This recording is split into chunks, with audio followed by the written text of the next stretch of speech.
জনাব তারেক রহমান এখন জনাব তারেক রহমান এখন তো শপথ নিতে পারেননি আপনি। আপনি খেয়াল করে দেখুন, আর যদি দেখেও না দেখার ভান করেন তাহলে হাসিনার মতো প্রস্তুতি নিয়ে নেন। 17 বছর তো বাইরে ছিলেন। এই যে প্রজন্ম, যারা এই তারুণ্য জুলাই যোদ্ধা, তারা কিন্তু এগুলো মেনে নেবে না ভাই। এগুলো মেনে নেবে না ভাই।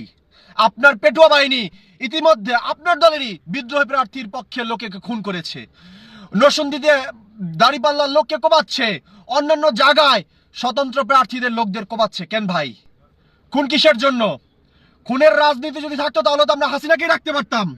আমরা জুলাই যোদ্ধারা, যারা জুলাইয়ে 2000 শহীদ হয়েছে, শহীদের পরিবাররা তো শহীদদেরকে হারানোর প্রয়োজন ছিল না। তারা শহীদি পরিবার হওয়ার কোনো প্রয়োজন ছিল না। 25 থেকে 30 হাজার গাজী হওয়ার প্রয়োজন ছিল না। আপনি যদি শপথ নেওয়ার আগে আপনার পেটুয়া বাহিনীর, সন্ত্রাসী বাহিনীর অবস্থা হয়, আপনি দেশ সামাল দিবেন কিভাবে?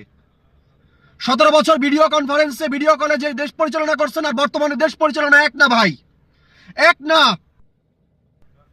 অন্যান্য রাজনৈতিক দলের নেতাদের পর্যন্ত বলবো, যারা বিজয়ী হয়েছেন নিজের আসনের যেই সম্মান, সেই সম্মান বজায় রাখেন। আপনারা মনে করেন না ক্ষমতা পাইছেন বিদায় আপনারা যেমন চাই তা করবেন।